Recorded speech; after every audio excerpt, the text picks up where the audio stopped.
हमेशा के लिए ट्राई करना है।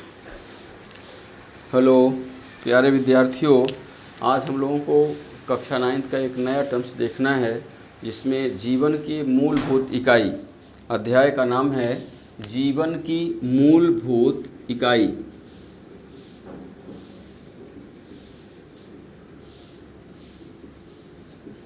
मूलभूत इकाई। और इस अध्याय से सबसे पहले हम लोगों को देखना है इसमें मूल रूप से कौन कौन सी इकाइयाँ हैं जो हमारे शरीर अर्थात जीवधारियों के शरीर का निर्माण करती हैं। तो सामान्य तौर से हम लोगों को जैसे मालूम है कि सजीवों का विकास एक कोशिका से होकर के धीरे धीरे बढ़ते हुए इतने विशालतम जैसे डायनासोर, हाथी जैसे प्राणियों का निर्माण हुआ है। तो ये सूक्ष्मतम भागों से बने हुए हैं। हम लोगों को इसमें ये भी थोड़ा सा देखना है कि जो हमारी सरलतम संरचनाएं हैं अर्थात सूक्ष्मतम इकाइयां हैं, वो भी कोशिका के रूप में थी और जिनका नाम था प्रोकैरियोटिक कोशिका।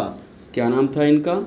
एक प्रोकैरियोटिक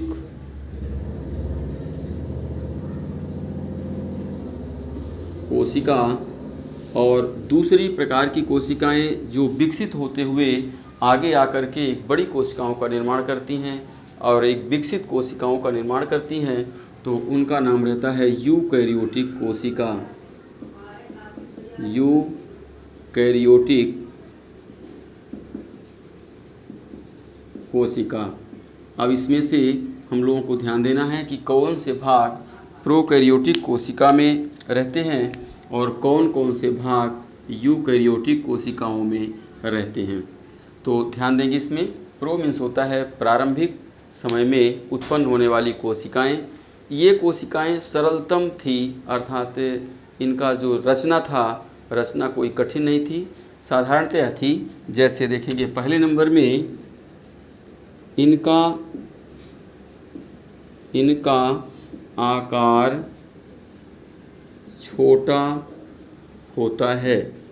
तो ध्यान रखेंगे क्या हो गया?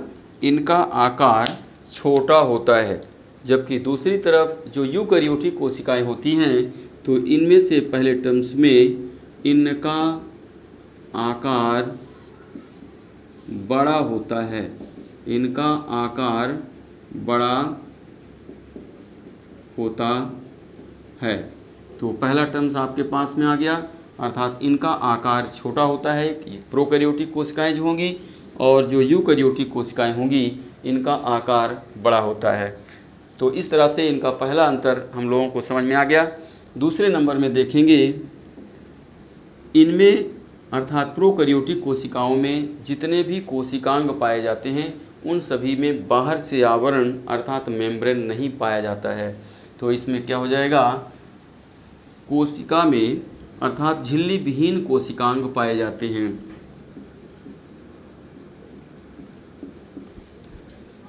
झिल्ली विहीन कोशिकांग पाए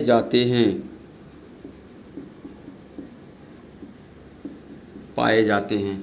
जबकि जो आपकी यूकैरियोटिक कोशिकाएं होती हैं विकसित प्राणियों में, बड़े प्राणियों में पाई जाती हैं, तो इनमें से जितने भी होते हैं उन सब में क्या रहता है? कोशिकांगों के बाहर एक मेम्ब्रेन अर्थात झिल्ली लगी होती है।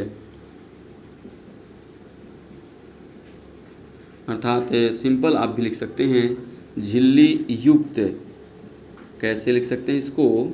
झिल्ली युक्त कोशिकांग पाए जाते हैं। ध्यान देंगे झिल्ली युक्त कोशिकांग। कोशिकांगों का तात्पर्य हो गया जैसे आपका न्यूक्लियस हो गया, राइबोसोम, माइटोकॉन्ड्रिया, लाइसोसोम, गाल्गी बॉडी, ये जितने भी कोशिका के अंदर पाए जाने वाले उसके पार्ट्स होते हैं वो सब हमारे कोशिकांग कहलाते हैं।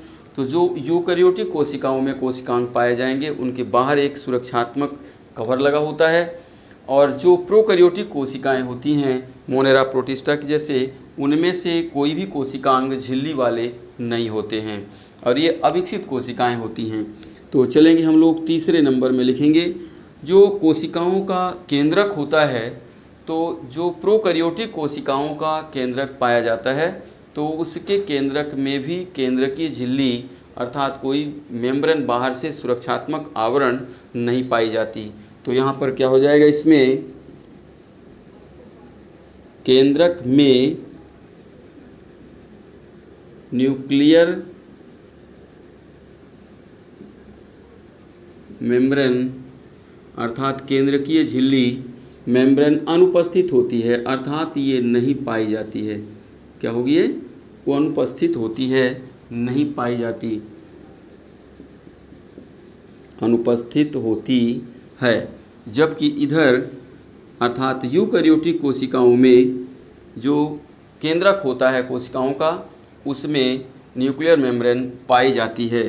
तो इसमें सिंपल लिख लेते हैं हम लोग, इनमें पाई जाती है, पाई जाती है। अगले नंबर में चलेंगे आप 4 नंबर्स में। इसमें क्रोमोसोम की संख्या जो प्रोकैरियोटिक कोशिकाएं होती हैं उनमें केवल 1 होती है। क्या हो जाएगा? इनमें केवल 1 क्रोमोसोम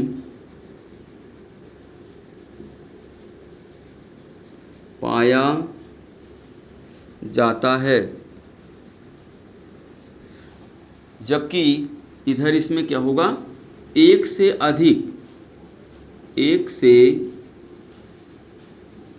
अधिक क्रोमोसोम, 1 से अधिक क्रोमोसोम पाए जाते हैं। तो फिर से एक बार ध्यान देंगे, प्रोकैरियोटिक कोशिकाएं जो अविकसित कोशिकाएं होती हैं, जैसे मोनरा का हो गया, बैक्टीरिया है, वायरस है, आपका अमीबा है, पैरामीशियम है, यूग्लिना है, अर्थात जो मोनेरा और प्रोटिस्टा के प्राणी होते हैं, अविकसित होते हैं, एक कोषी होते हैं, तो उनमें ये लक्षण रहेंगे। अर्थात इनका आकार बिल्कुल छोटा होता है, इनके झिल्ली विहीन कोशिकांग पाए जाते हैं और विकसित कोशिकांग भी नहीं होते हैं।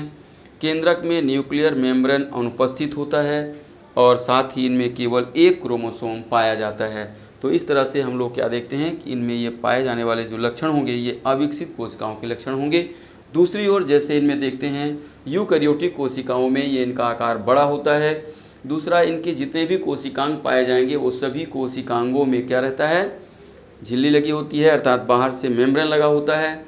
फिर नेक्स्ट नंबर में इनमें न्यूक्लियर मेम्ब्रेन अर्थात न्यूक्लियस के बाहर भी मेम्ब्रेन लगी होती है और लास्ट इनमें 1 से अधिक क्रोमोसोम उपस्थित होते हैं।